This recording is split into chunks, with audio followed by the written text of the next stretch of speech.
St. Peter's is my parish. My family and I live a couple blocks from here, and I could not be happier to call it my home church.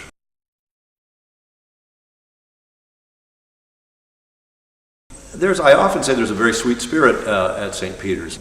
There are people who have been drawn to a kind of a gentleness in this congregation, rich worship, but that's not fussy or uptight. The riches of worship in the Catholic tradition, as we say, incense and imagery and sung prayer that's sensually rich and sacramental, but that isn't intimidating. And I think if you don't know the riches of this tradition, I think it's intriguing.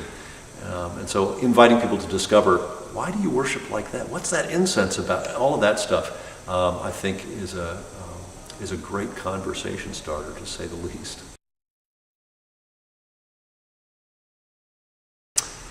I'd like to see St. Peter's become the best known faith community in this neighborhood. I think this congregation is a place of great and profound and good-hearted hospitality that's making a difference in people's lives.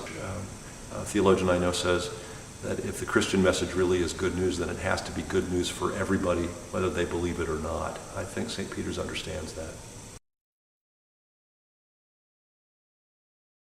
At the end of the day, evangelism is just sharing good news, and I think plenty of people at St. Peter's know a lot about good news, and there's nothing magic about it. It's just one person sharing good news with someone they know who needs to hear some.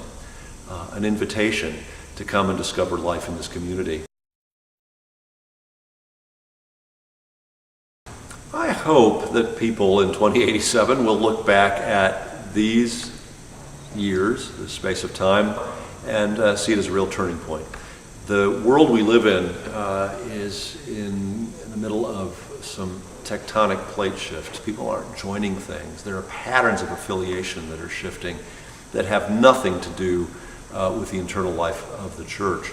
I hope that we'll prove to be inheritors, stewards of a nimble enough tradition, deeply rooted in history, trusting that those ancient roots have to change in order to remain the same.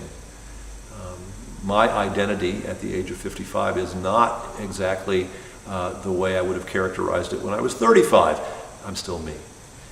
I think that's a gift, to be able to repackage ancient gifts for emerging generations.